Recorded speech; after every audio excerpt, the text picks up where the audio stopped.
here to present a resource of change with the aim of helping those with psychological behavior as well as physical trauma, stress, and turmoil find more productive ways to navigate through life. We have decided to be the change and healing we hope to see in our city. I have partnered with Mitzi to become a voice of change for people in our community. By change, we mean to provide and guide those who suffer from a persistent lack of resources, help those who suffer with social isolation, and give opportunity to those who has been greatly affected by systematic oppression of the Black, brown, and poor communities. We will look at the root causes as well as the effects that these issues have on the community, with a special focus on the effects of mass incarceration, poverty, adverse childhood experiences, and post-traumatic slave syndrome. We will also propose restorative solutions featuring not only one, but two Black-led interventions.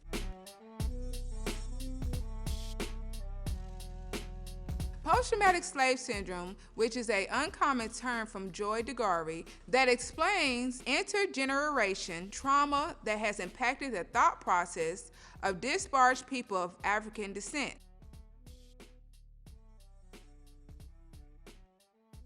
According to the CDC website, adverse childhood experiences, ACEs, which is due to abuse, neglect, death of a parent or sibling, parent separation, and so on, can cause immediate and long-term physical and mental harm. People who have experienced ACEs often suffer from lung illness, heart disease, cancer, diabetes, and many more chronic health problems throughout the course of their lives. ACEs can be experienced throughout all people groups. We would like to take a look at the Black community. There has not been much study or no real way for the Black community to heal from the trauma they have faced for decades. This has led to post-traumatic slave syndrome.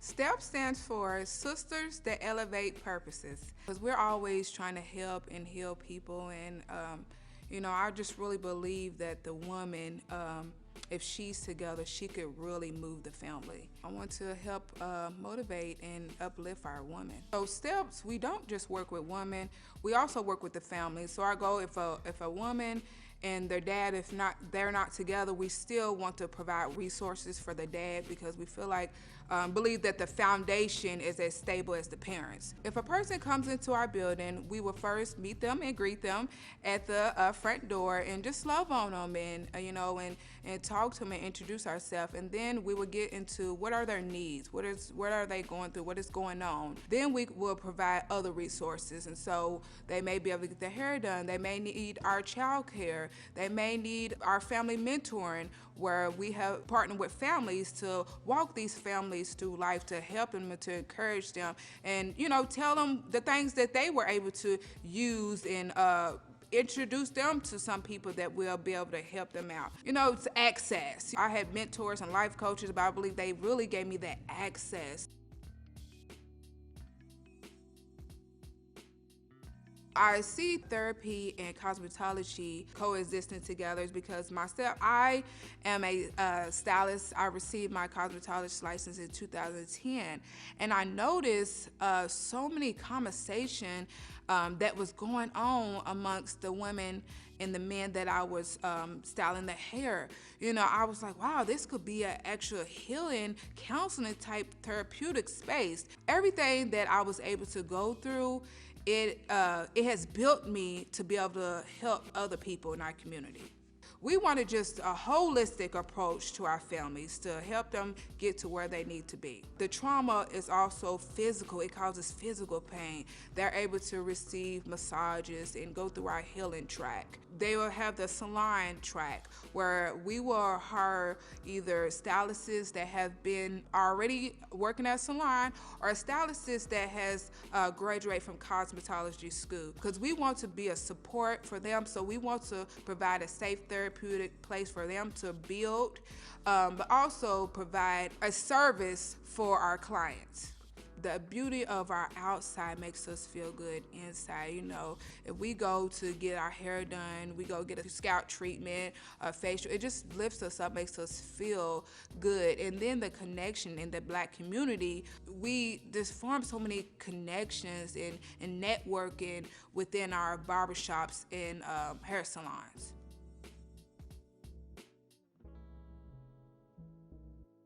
First, we want to look at the family's life and their history, especially if they have children. So if they have children, we want to see what type of environment they're in.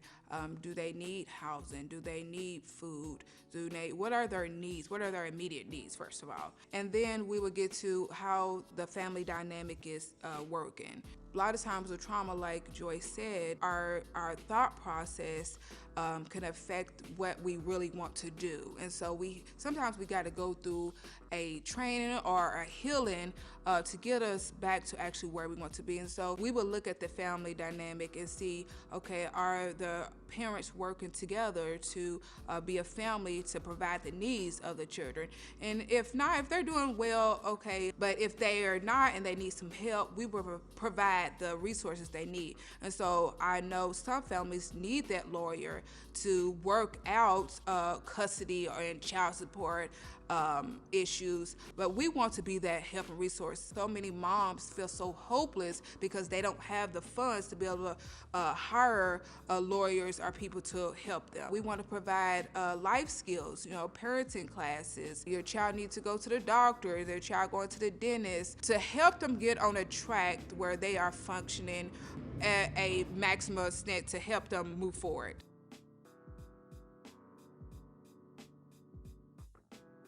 Our initial goal is $50,000, but I would love to have that $2 million because our annual goal to pay our employers, to get equipment, a building. And so I want to be able to take care of my community, to pay them good.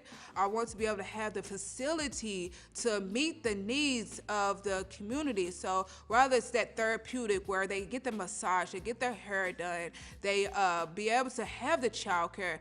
Working with kids that has been through trauma, you have to be just very careful and provide their needs. And so we want to have everything that we can to be able to provide the needs for the community. So it's food, supplies, scholarships, resource for our child care. We always want to promote good stimulation for our children that go into our child care. To hire other people to come in to teach classes because we realize we can't do it all and everybody does not want to do it for free. And so we need the funds to be able to hire people to be able to support our cause. We realize that it's not just one person to help these families. We need a whole village to walk alongside of these families.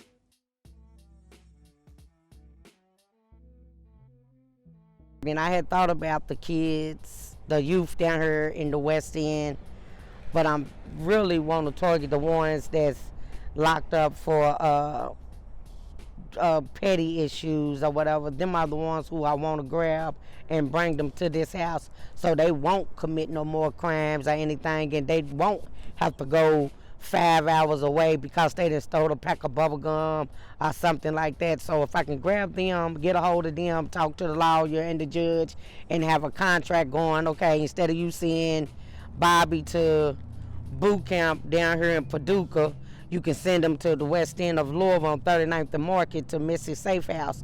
And I will work with them for that 3 to 6 months. Because you might give them longer than that, but we can work with the 3 to 6 months here.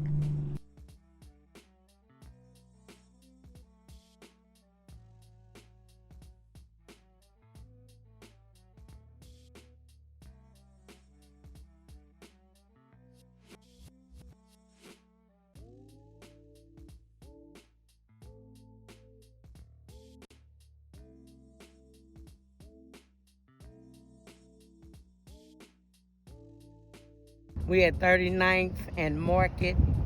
This is where I would love to have the Mitzi Safe House located, in this area right here. Up and down Market Street right here and across Market, going down 39th Street.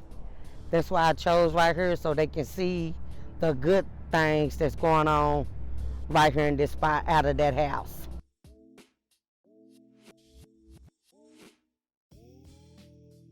You would come here, you would learn everything about the situation that you did, and we'll move forward from there. Because you will have structure. You know, I'm not saying that you might not have had it at home at that time, but there will be structure, and you will understand what structure is. Everybody deserves a second chance. I'm with helping them more than once, because who am I to judge someone? We all fall short. We all keep doing stuff and keep doing stuff. The ones who's down there, stuck down there, them are the ones who, you know, still need help, because everybody don't change at the same time. It didn't take me at the age of 14 to change. When I got older, that's when I changed. God decided, well, let me go on and change her, because I wasn't ready to be changed. So I'm willing to keep working with people over and over and over again, because people are working with my child over and over again. So I'm willing.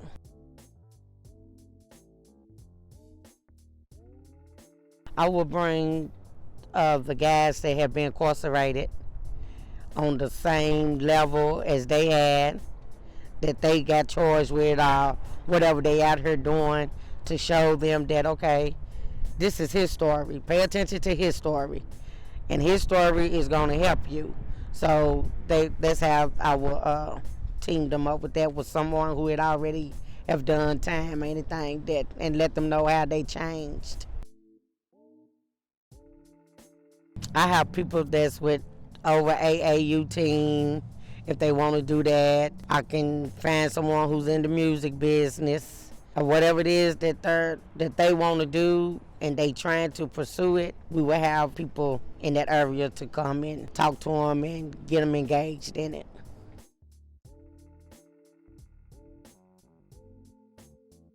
I will still do it for the community. That way they will earn their stipends of helping me cook, bring it to the community, and then we will also cook in the house. And that way, if they old enough, 15, I feel that you're a little old enough to be able to cook your own meal. So we'll work on that in that house, but we will also still do the community feeding, and that's how they will earn part of their stipends also.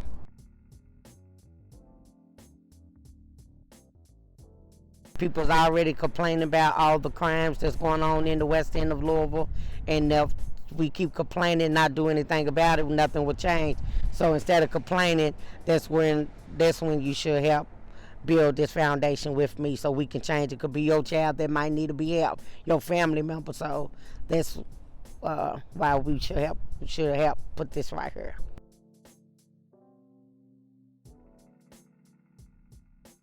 I'm looking for them to be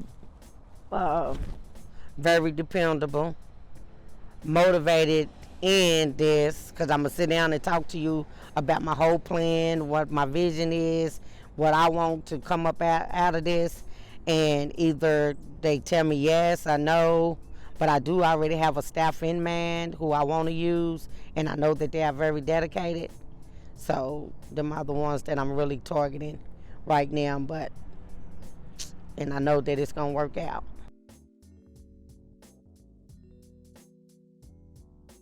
Working with Mitzi, we came together in the middle of our research, but we both knew that we wanted to help families work through their trauma. And so it's a good collaboration with me and Mitzi. I don't have the capacity to work with the youth that has been through trauma, but Mitzi does. So we can have a family that is going, the parents could be going through our track, and the younger siblings could be in our child care, but we can also work with that team to keep them out of the system. And so that's where Mitzi comes in. We can be able to have a resource to be able to help our teens stay out of the juvenile system. So we're not only working with our moms, but we're working with the whole family. As Brandy said during the Hip Hop BET Awards, our skin is not our weakness. We cannot just settle at the surface, because the trauma cuts the deepest. Believe in God, and I add, love one another, because we all bleed the same. Peace.